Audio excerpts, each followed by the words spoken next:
안녕하세요. 팀수영입니다. 환영합니다. 오늘은 제 아들에 대한 얘기를 좀 해보려고 하는데요. 제 아들이 지금 중학교 1학년이거든요. 당연히 제 아이니까 제가 영어를 어렸을 때부터 가르쳤겠죠. 네, 그닥 조기 교육을 시키지는 않았어요. 왜냐면 이 친구가 거부를 하더라고요. 언어 감각이 아주 나쁜 친구는 아닌데, 자, 이것은 애플이야. 그리고 파닉스 단계부터 이렇게 딱 보여줬더니 책을 덮으면서 엄마 이건 애플이 아니야. 이건 사과야. 그러더라고요. 그래서 다양한 언어가 있다라는 개념이 아직 없고 얘가 좀 자기 고집과 주관이 있어서 받아들이기 힘들구나. 그럼 나중에 학습적으로 접근을 해보자라고 생각을 하고 큰 영어 교육을 시키지 않았습니다. 튼튼 영어만 조금 한번 해줘 본 적이 있는데요. 그것도 해주고 싶어서가 아니라 알고 있는 지인이 튼튼 영어 영업을 하고 있어서 그냥 팔아준 거죠. 그리고 나서 이제 초등학교 1학년부터 뭐 A, B, C 배우고 그랬는데 굉장히 기초적인 것부터 강조를 했어요. 제가 평상시에 저희 학원생들에게 강조하는 것처럼 S를 하나를 하더라도 왜 여기에 one book, many books 이렇게 들어가는지 아주 쉬운 예로 설명해주고, 자, 현사 여기 보면 여기 hamster has food 이렇게 돼 있고 요 밑에는 has a nest 이렇게 돼 있잖아요. 근데 왜 food나 water에는 어를 안 붙였지?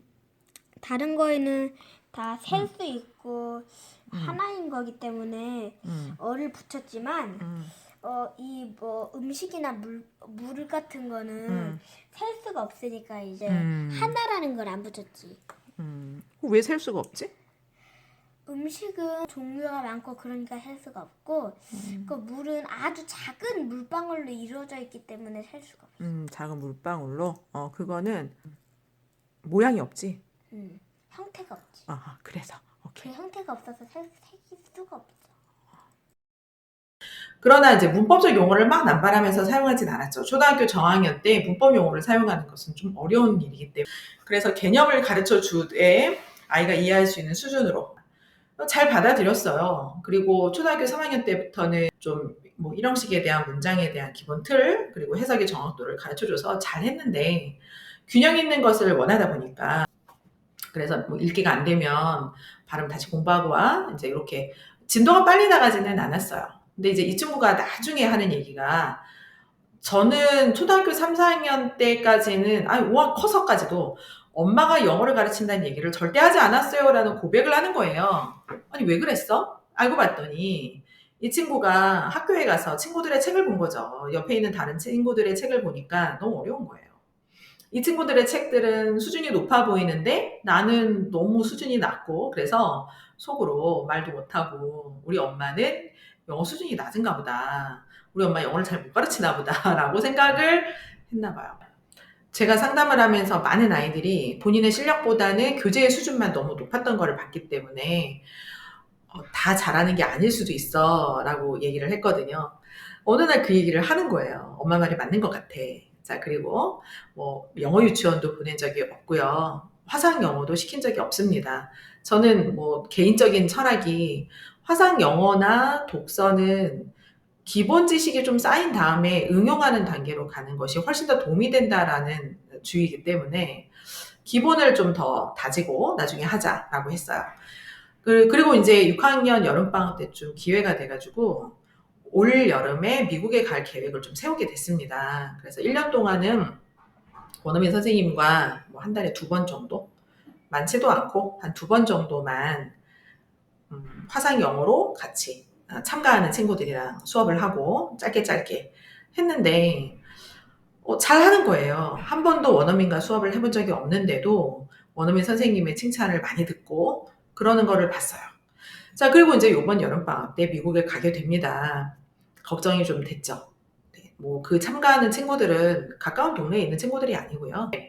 서울, 목동, 여의도, 분당, 뭐 부산 이런 다양한 친구들이 함께 하는 거였거든요. 그리고 미국에 가게 됐는데 이 친구가 깜짝 놀란 거예요. 그러니까 저희 아들이죠. 엄마 만나는 외국인마다, 미국인마다 나 영어 잘한대. You are good at English. 이렇게 말을 해줬다는 거예요. 그래서 자신감이 엄청 생겼죠. 자, 그럼 이건 뭐였나? 원어민과 수업을 많이 한 친구들도 있었고, 그런 경험과 투자를 많이 한 원서를 읽은 그런 친구들도 많았는데, 그런 친구들보다 생활 영어에 있어서도 훨씬 더 잘했다는 거죠. 정말 저는 이거는 자신 있게 거짓말 안 하고 말씀드릴 수 있는 부분인데요. 어떤 이야기를 하냐면요. 그 현지 체험 활동 중에서 원어민의 그 가정에 방문을 해서 홈스테이를 할 수 있는 기회가 있었어요. 그래서 2번의 기회가 있었는데 방문을 해서 그쪽 이제 뭐 자녀들이랑 같이 식사도 하고 또 이야기도 나누고 했는데 아이가 루비큐브를 가지고 갔거든요. 루비큐브 그것을 가지고 가서 같이 놀으려고. 근데 이 친구들이 게임 방법을 모르는 거예요. 그러니까 게임 규칙을 설명해야 되잖아요. 게임 규칙 이런 것들은 영어로 표현하는 게 조금 더 어려운 수준인데 다 표현을 해주고 말을 해서 그 설명을 해줘서 이해시킨 거죠. 그리고 같이 게임을 했다라는 이야기를 하더라고요. 그래서 그 정도면 됐다고요. 그러니까 링컨 박물관에 가서 원어민이 설명해주는 게 엄마 다 이해가 돼. 내가 가서 얘기를 하면은 대화가 문제없이 다 돼. 저의 제자들 중에는 기본이 확실하고 mp3나 이런 걸 통해서도 동영상을 통해서도 발음 연습 꾸준히 하면요. 원어민과 꼭 하지 않아도 되게 좋은 결과를 낳거든요. 그래서 학교에서 이제 교내 말하기 대회라든지 뭐 수상을 하고 또 대입에서도 그런 실적을 가지고 서울대를 비롯해서 좋은 대학을 가는 친구들을 많이 봤습니다. 링컨 박물관을 방문하고 또 어디 백악관을 투어를 하고 뭐 다양한 곳을 다녔는데요.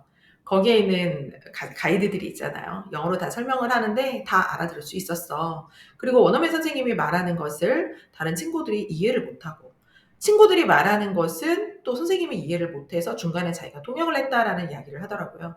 어떤 식으로 그런 문제들이 생긴 것 같아? 라고 했더니 선생님이 말하는 거는 일단 친구들이 발음을 잘 이해를 못한다. 왜냐하면 원어민 특유의 그런 연음이라든지 속도에 친구들이 의외로 적응을 못하는 경우들도 많이 있고 잘못 이해한다.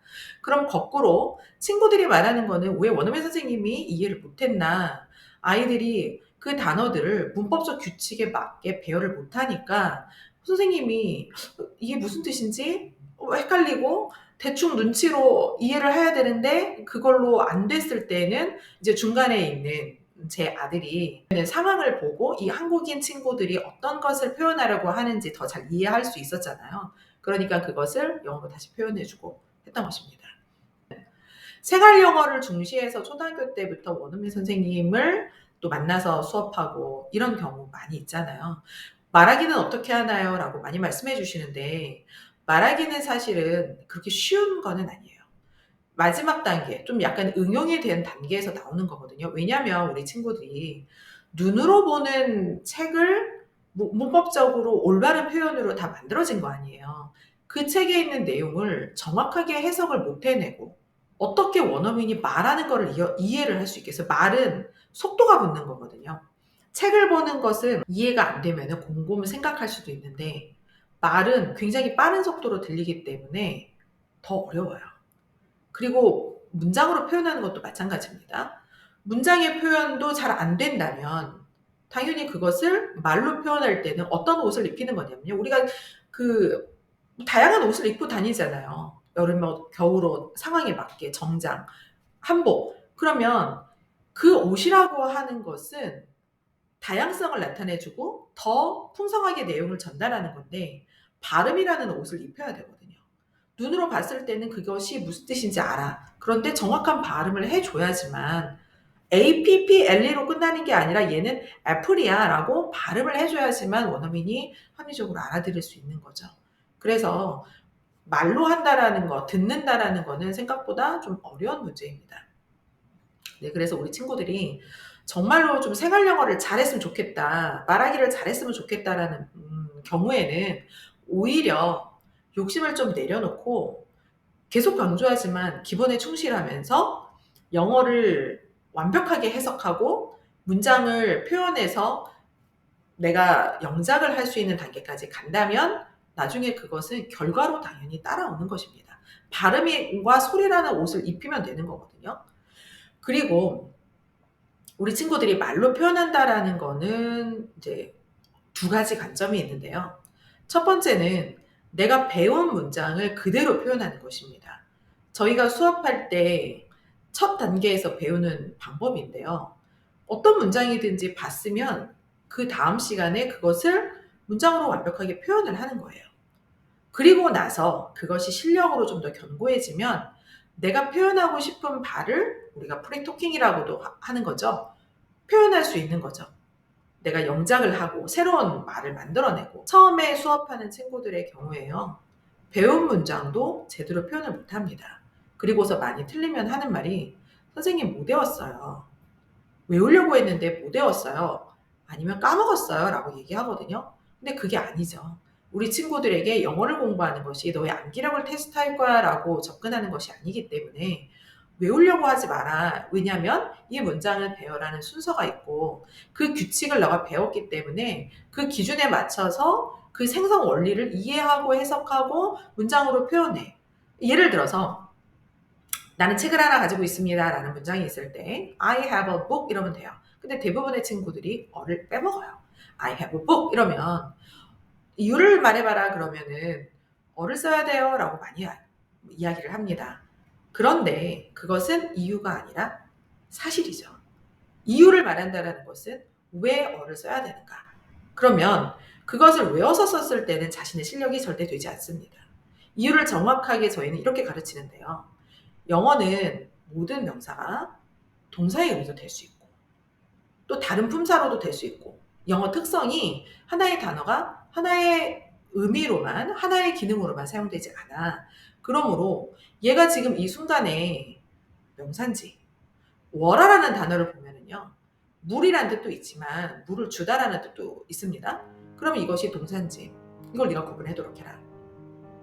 그러면 원어민이 생각했을 때 북이 있어? 그러면 얘가 책이라는 뜻인지 부킹 우리가 한때 그 동사의 의미로 예약하다라는 뜻인지 책에 기록을 하다라는 의미인지 알 수가 없어.